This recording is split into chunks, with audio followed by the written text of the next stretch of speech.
I've been to New York twice, once in May and another time in September. Both times were two different experiences, but for today, we're going to be talking about the cost breakdown of going to New York with less than £1,000. Is it possible? Let's get into it. The cheapest months to be in New York is February and September. But September, when I was there, it was raining. I didn't really enjoy the city because of the rain. Everywhere was wet. Ew.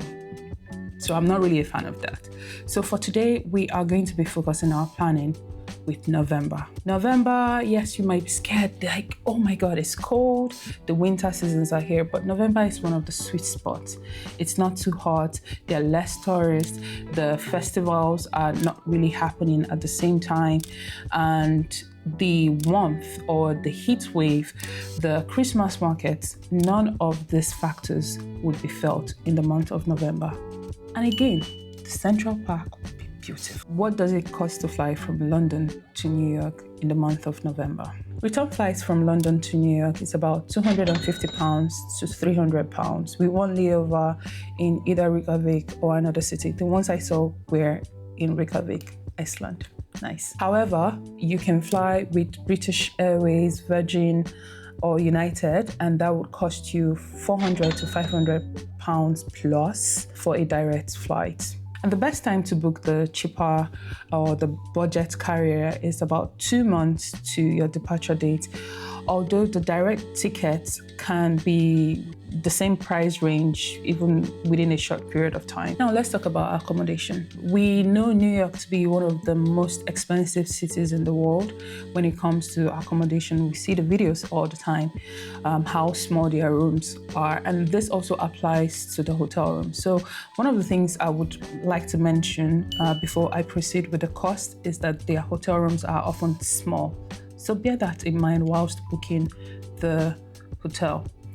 And the accommodation during this period for splits between two people would be approximately £45 to £55 a night. So if you're going to be sharing a room with someone, you would be able to get this price. But if you don't have someone to travel with, then you are going to pay approximately £110 upwards.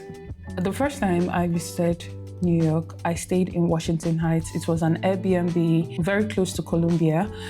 It was an experience, but from what I see now, Airbnb is currently banned in New York, so you might not see that as an option of where to stay. The second time I went to New York, I stayed in two different hotels, one in the Times Square and the other in Financial District.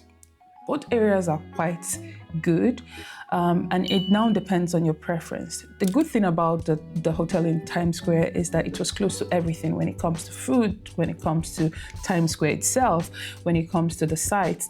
That is one of the good things about that hotel.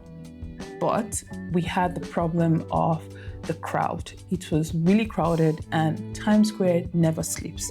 So if you're the kind of person that would not really appreciate the crowd, then staying around Times Square might not really be the best for you because that area is going to keep buzzing throughout the night. The second hotel was in the Financial District and we stayed in DoubleTree Hotel. It was in a very quiet street, and one of the things I really appreciated about the hotel was how safe the area felt, how quiet it was. The downside about this is that the food options were limited when it came to this hotel, but we still had the options of ordering food, and the cool thing is that they offer you a hot cookie when you get there. But comparison to both of them, the Times Square has all the food options you can think of. And it also felt safe, but like I mentioned, it's really, really crowded at night. And if you're the kind of person that is sensitive to noise, you're sensitive to the number of people because it's going to be buzzing all the time, even the lights from the Times Square, I would not recommend staying close to the Times Square. In my opinion, I really did enjoy the Financial District because it felt safer, it felt quieter, and I really did enjoy my stay there. But one of the things I would like to mention is that in both areas, they have so many sites. So there are sites that are closer to the hotel in Times Square, and there are sites that were closer to the hotel in the Financial District. So the good thing about New York is that everything is spread around, so you can make your decision based on this. How to get around the city. New York is a walkable city, and you can walk from one neighborhood to the other easily, but it entails a lot of walking. So another way to move around is using the Metro. And the MetroCard costs about £30 a week, or you can tap with your debit card, your Visa card during the course of the transport. It's very easy, tap and go. But I would recommend buying the MetroCard because that can be a little bit tricky with a credit card. Within the Metro, they have two options. They have the fast train and the regular trains. One of the examples is the A train from the financial district uptown. That is really fast. So when taking the Metros, just make sure you check on Google to know that your stop is not the one that would be on the A train, then you miss your stop and it goes to the next stop. Long journey. You wouldn't want to experience that. So use Google. It actually works very well within New York. And moving from the airport to, I'm going to use JFK for example. From JFK, you have the option of taking a train to the city. There's a train that will stop you at the central terminal, then you can take your metros, and that I believe is about $10. I need to confirm the price. It's between $8 to $10. It's really cheap. Or you can also use the metros that will go all the way to JFK, but that is a very long trip. From the airport, you have the option of taking Uber Shuttle, I believe, but it's not as frequent, and I believe you go to the D terminal and it's not as cheap as what you see online. It's a little bit expensive. So I would highly recommend using the regular train and then the Metro. It's pretty fast and it's pretty cool and pretty affordable. I would not recommend using taxis in New York. They're expensive, they're overpriced, and we're working with a budget. Our budget is still spending less than $1,000. What to eat in New York? America is known for having great fast food. Chick-fil-A, KFC, McDonald's, Popeyes. You can get like a full meal with 8 to 12 pounds and you'll be well fed. However, when you go to Hell's Kitchen, they have great lines of restaurants. That area is full of restaurants. And I actually got my seafood bowl from that area, and I believe I spent, myself and my friend, we spent approximately £80 for a full meal, and we were full. So if you're thinking of where to eat, you can also get meals from the deli. They have different delis around. They have different food trucks where you can get your meals, and with 8 to 12 pounds, you'll be well fed. Another thing that I would always want to mention is once you are in any city, in any country, remember their culture. And one of them is the tipping culture. If you plan to eat within the restaurant, so go sit down, remember that they will have that 18 to 20% added to the cost. What to see in New York?